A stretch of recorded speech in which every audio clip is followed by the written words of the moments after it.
Welcome to the Swank Golf Podcast, the podcast for new golfers, old golfers, and everybody in between. I'm your host, Nadir, and on this podcast, we'll be discussing my journey and others by interviewing golfers of all skill sets that I know and that I meet along the way.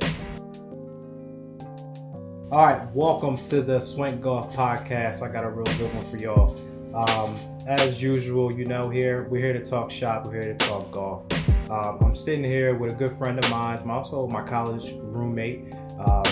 He's also an ex-college football player and a pretty good golfer, if you ask me. Welcome, Bill Griggs, to the show. Thank you for having me, my brother. No problem. I like the setup. I like what you're doing. I like the episodes. I like the series, man. And I appreciate that, man. I appreciate that. Any feedback is good feedback. For sure. So I appreciate that, man. But yeah, so let's just jump into it, man. Let me know something. When did you start playing golf? Like, I'm talking about your first swing, your first time playing. So the first time I played, I think it was like one of those events where like you see people playing or you try to book a tee time and the course is running out, like half of it. It was an event at Rancocas in Wilmington called for the Chippewas. So the Chippewas, it was a black group of golfers, and they basically would have these events, and that's how I was introduced. My father actually let me come to one of the events. Okay. And he would let me hit the every once in a while, drives, and that's probably my earliest memory. How old are you then? Ooh, I want to say I was probably like in that like 8 to 12 range, maybe. Okay. So that was, and I didn't know that I would like it at that point. I didn't even think about playing it, but I think in playing that, people saw that, like my dad and my uncles, they saw that I kind of enjoyed it a little bit. So my uncle actually gifted me clubs in high school that I didn't use until we started playing for real. Okay. So Right. But yeah, that's a little how I got into the game. Okay, that's what's up. So would you say when you first started, or that first time when you played, would you say it was like love at first sight, or did you love the game right away, or was it something that you had to gradually grow into? Not when I was young, because if it was like that, I probably would have played in high school. Mm-hmm. But I think I was always like, I always liked the game. I was always interested. I wanted to go out for my high school golf team. Right. But it coincided with track season. So, you know how it is when you play sports. You play football, you train it for football. Exactly. You might want to run track. So I was persuaded to do track instead of play golf. And I always say like it was a regret of mine, because I would have made the team regardless, because everybody makes the golf team. Right. Okay. So I would have been getting free lessons essentially for 3-4 years. But yeah, that first time I don't think it that love got into me. But as I got older and started playing with friends, that's when I really that love really kicked in. Right. Okay. So so as an adult now, like, what is the the main thing that you love about the sport? Like what brings you back? What makes you want to keep playing the game? Right. Yeah, for real, it changes. I don't know if you're the same way, but it changes every year, I think. Okay. Like at first, it was like, I want to be better. Yeah. Then it was like, because you're so bad when you first play. Yeah. And I just want to be better. And then it was like, all right, I break 100. Mm-hmm. And then it's like, oh shit, I broke 100. Like, let's break 90. Yeah. Now, like, not saying I'm getting my lowest scores, but I'm consistently somewhere like in the 90s. Every once in a while I'll shoot at 80 and I'll be incredibly happy. But like now I just like getting out with friends. Right. And like I think it's the camaraderie aspect of like just being out with your homies and playing, on whatever day it is, whenever some people have some time, that and mixed with competitive spirit, that's what really kind of gets me going. Okay. What's one thing that you, if you could change something about your game right now, like I can give you a magic pill, we're changing something right now. What is it? Ooh. I would say my short game. Around the greens, I consider myself a little distance hitter. Mm-hmm. So like I'm fine with getting the ball down there. Yeah. It's just when I get close, in that under 100 range, it's about sticking it close enough where a 3-putt ain't even on my mind. You know what I mean? Like it's just clear. All right, I got 1 putt. I'm 10 feet. Let me, and it's possible. Yeah. But that's the one pill, the short game around the green. That's what they say. They say that, short game, that's where you get your most strokes from. Mm-hmm. Honestly, I can't say that that's true for me. I get the most strokes from the tee box. It's different for everybody. It's different for everybody. But again, we're working on things. That's all it's about. One thing, all right, all right, short game. Let's just stay there for a second. I'm real curious on how people approach the green, especially when you're like 25, 15 yards away. Right. You know, like are you trying to flop it up there? You bumping it? Like what club are you pulling out? I know you more of a bump and run. Yeah, because the flop, I can't perfect the flop every time. I'm gonna dig it into the ground if I try to flop it or skull it. So I go safe. I feel you, and that's probably the smartest way to do it. I'm a hardhead, so like I used to bump and run, but my club would always get stuck in the ground. So like then I just got conditioned to like flopping it and try to flop it. So it's not a great flop, but I get height on it. I'd rather get height and let it come down opposed to running it on there. Right. Now, my problem is, which is why I'm terrible on the greens, I can't judge if that's going to make the green or be short. So as soon as if I'm like 30 yards away and I chip and it doesn't get on the green and roll, then I shot myself in the foot. So that's part of the struggle right there. But I'm a flopper. I'm not a bumper runner. Yeah, I you know what? I would like to say that I'm like somewhere in between, if I could say that, because I use my 50-degree wedge, no matter how far or close I am. Really? And I kind of like just change my backswing. Like your tempo? Yeah. Bigger backswing, smaller backswing. If I'm really close, then I'm doing like a putting type stroke. Right. So you always 50 around the greens. Yeah. You never go to like a 60 or anything. Unless I got to get over a bunker or I have to. Okay. Yeah, because it's I've seen it roll and I know how far. Like if I get it right over the fringe, which I'm trying to do, I'm trying to hit right over the fringe and let it roll. Right. If I got a 60, if I do hit it correctly, I don't know how far it's gonna roll, if anything. So I mean, I got to be more accurate. It's not gonna roll where it drops. Right. And I'm not even that accurate to get it in the air. So, but it's practicing though. You gotta. I got better with my 5 and 4 iron because I forced myself to start using it more. Okay. Right, like that's it. Like before, I wouldn't bring them out, but now I forced myself to start hitting them, and I got better. So it probably should be the same thing with my 58 or 60. I think that's a lot of shots that people don't practice too. Like when you just talk about practice, it's like how often are you going to go somewhere and make a target 30 yards away from you and chip to it? Like that, people not going to do that. They're going to go to the driving range, break out a couple irons, break out a wedge, and then go to the driver and then leave. Yeah, and then too, so I'll go to Rock Manor to go to the driving range, and they have the chipping area. I even don't even feel comfortable practicing it there because if I do it wrong, I could hit someone. I could hurt someone. That's part of it. That's a little part of it. Right, because you have to do like a full swing almost, but it's you put the ball forward. Yep. So that helped me. It's interesting you said that. That helped me around my greens because I would go to Conshohocken. It's a driving range in Conshohocken, and they have a little short game area, and everything's real tight. Mm-hmm. So like you have to get it up in the air and land it. Like you have to do that. So now I think that because I go there a lot more often, I think I can see my like short game at least with my 60. Okay. Because I'm around the green. You might be like you said 50. I'm 60 all the way. I can't. If it's not a 60, I feel uncomfortable trying to get it on the green from like that. Yeah, I mean, I use it from 100 yards in. I can use it and I just hit it differently. Yeah.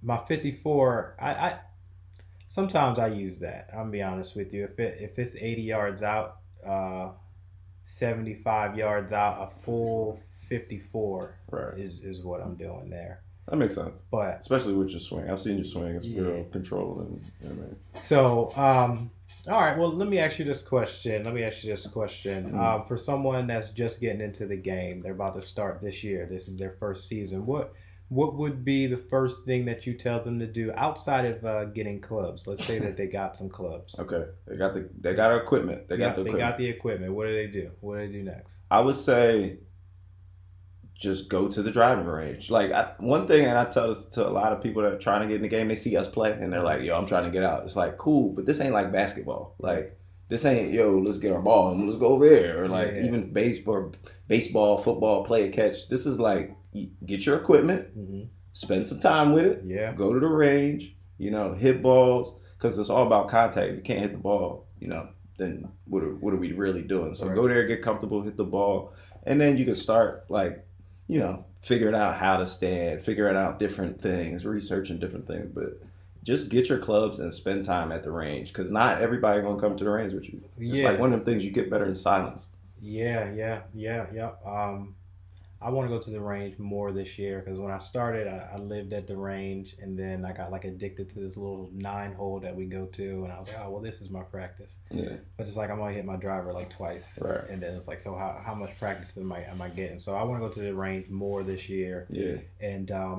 But getting familiar with your clubs is so important. I feel like even in the house, like just grabbing your clubs, because if you go 3 weeks without touching your clubs and then grab them, they feel a little different. Right. Like, that's true.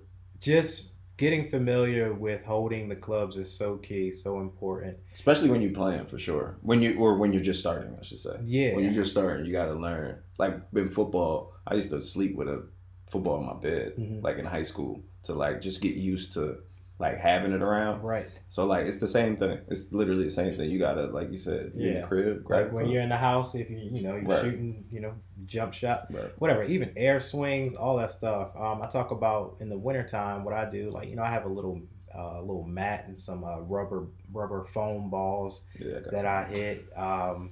And just really just trying to stay fluent and trying to stay familiar. Let me ask you this, do you have any like courses that you have on like some sort of bucket list or something like that? Ooh, that's a good question. I just like playing nice courses, man. Not really. Pine Valley in Jersey for sure. I haven't played there yet. Okay. I've been fortunate enough to play some real good courses in the area. I haven't played Marion yet, so throw that on there. Okay. But I've been real fortunate to play some like real dope courses. And when I try, like, I don't know. I like golf, but I don't know it that much to know these like courses all over the world outside of like Augusta and like some courses I see on Instagram in the Dominican or something. Like, I mean, I understand that, and I'm kind of the same way. I just like going to new places and seeing new sceneries. Yeah. Anything beautiful, I'm down to check it out. Spend some hours. So I when I play, especially if I am going to one of these nicer courses that, or I don't want to say country club, because I've never been to a country club, but something that's nice, you want to kind of look your best. I mean, do you like to get swaggy on the course? Is it important? Like, to what level are you? I wouldn't say I'm the swaggiest. I think it's other people in our crew that might be a little bit more swaggy on the course than me, for sure. But I do like to put some thought in. Like, I have a mental picture of what I want to wear and what I want to look like when I'm playing. I mean, like, so I don't put too much thought into it, but I put just enough where it's like, I feel comfortable, because that's what it's really about. You can't effortless comfort, right? Effortless style. You ever go like somewhere and you're just not comfortable? Like, you just not. It's just in something you wear, and it could be while you're playing too. Yeah. Like, whether it's you misread the weather that day, or like you forgot your quarter zip, or like you wore pants instead of shorts. Like, I'm big on that. I mean, I don't know if it's football specific or what, but when it comes to sports, like, if things aren't right, I just don't feel right. Right. Like, if I don't got the right socks on, not the right height. Right. If I have right undershirt on, the undershirt ain't feeling right. It's not feeling right. Right. Or,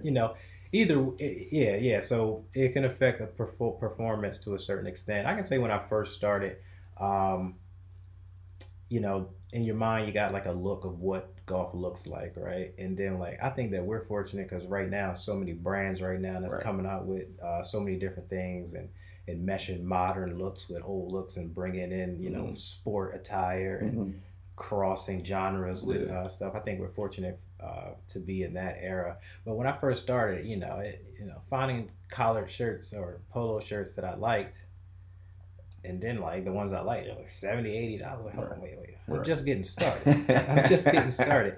So yeah, there is a balance of like finding your feel, your look, all that on the course, and I think that's really cool.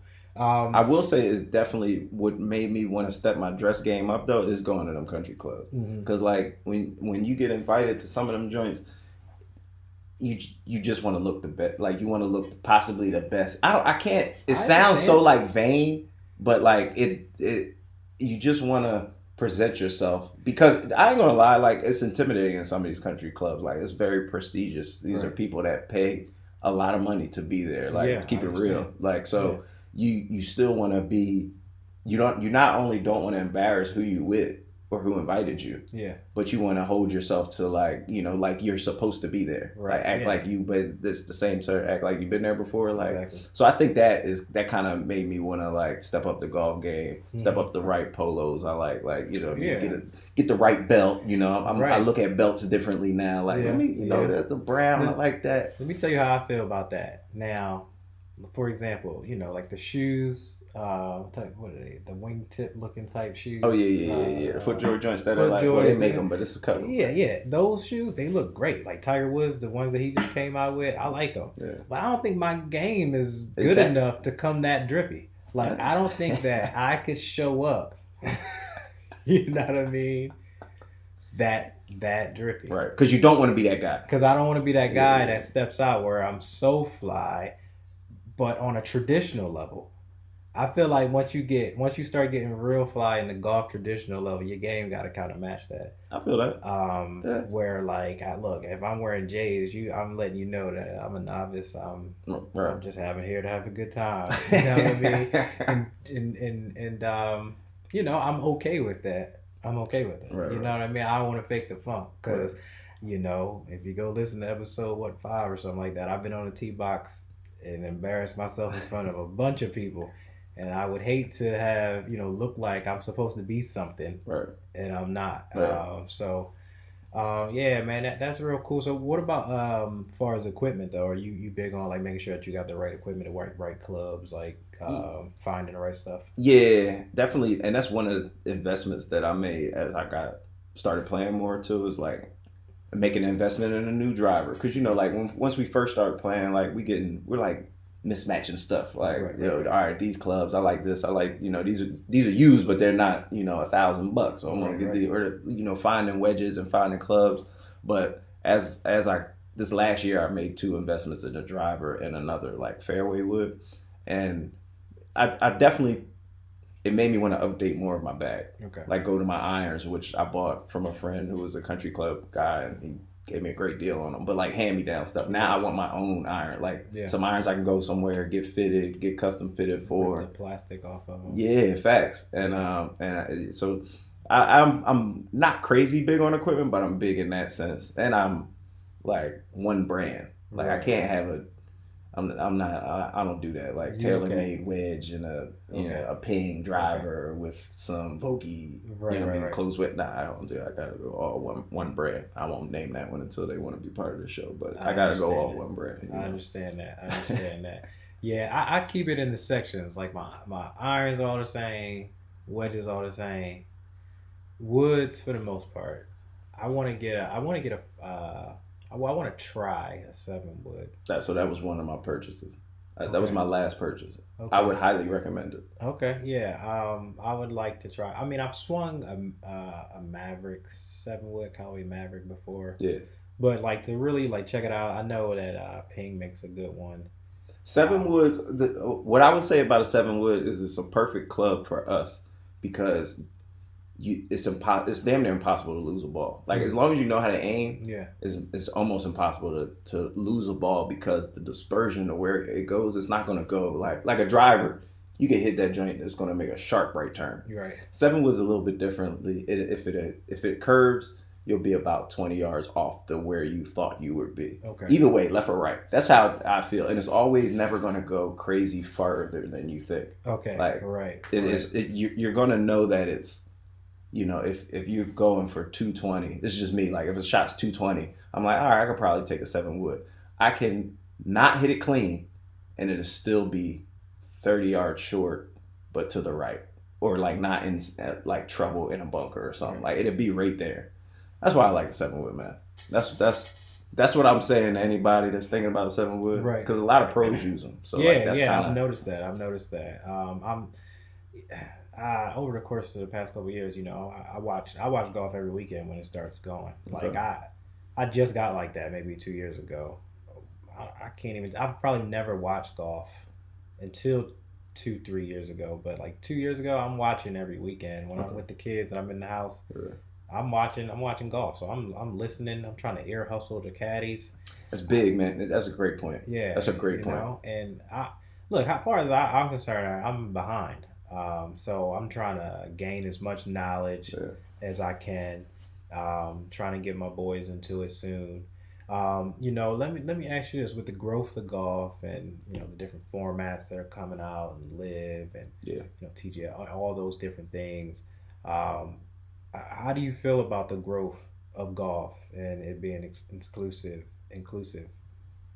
I think that's a great thing. One, anything that's more inclusive to a wide range of people that bring a certain diversity and a certain like culture to it. I think that's why you see like so many golf collabs and more streetwear and going back to vintage styles that were kind of like streetwear-ish. And like you got the Malbon brands and the East Sides. Yeah, everyone's trying to like tap into that. So I think it's good for them, not just for their pockets, but it makes people that just like Jordans and might not like those foot joys. I get a pair of J's and I go out there and actually play and feel comfortable, and feel like themselves, and feel like they're not trying to be like something that they're not. I feel like that's the misconception with the sport, is that you have to be a certain way, and that's kind of why I started the show for real, because I enjoy it. A lot of people around me enjoy it, and I just know that other people would, and definitely black people, definitely brown people, and would excel, you know what I mean, in it. So it's like, why not bring as many people into it as possible? And then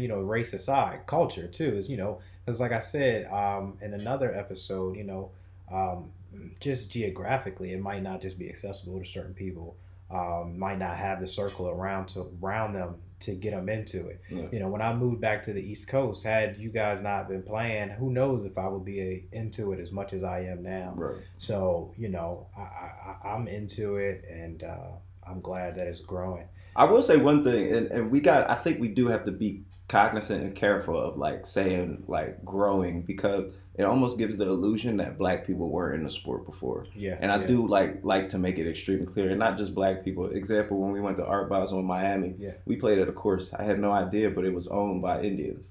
Like Native American Indians. So like even that, when you think of golf, you don't really think of Native Americans, but they had a course down here that's been in their family forever. You talk about the Chippewas, how I got into golf. That was a whole bunch of black brothers like just going around playing golf. Me, Kevin, Spence, we go out and do one trip a year, which is like a whole bunch of brothers called Mancation going to Virginia and playing golf. So like the game is growing, but I want to like challenge people to like do a little bit of research in actually how blacks were in golf, like especially if you're black and playing the sport, because it's a lot there, and I feel like it's a lot of stories, it's a lot of history you might be able to identify with more, and the people that are scared to get into it, they might see that and be like, oh, okay, we always been here, we always been in the game, we always been athletic and wanted to play the game. We think that there are these barriers and entries, what there is, clubs and costs and all that stuff, but there's nowadays, I like the fact that it's growing, and then we can almost reach one, teach one. You're talking how you want to get your sons into it. I want my brother to get into it. I bought him a driver for his birthday. That's how it goes. We have friends. I'm fortunate to be part of the nonprofit with Chill We Golf now, where we're trying to get young people into golf. So it's like that's the growing that's happening, making people realize that you should be here. This is a space where you should be, and you should feel comfortable playing the sport. That's awesome, man. Because representation is important, and then also too getting the word out to people and letting them know that things like this are happening, and that, like you said, we've been here. So. Yeah, man. Look, I want to thank you for coming on to the show. It's been a real one. We're going to have you back on. You already know. It's cold as hell out there right now. I can't wait to get back on the course and play.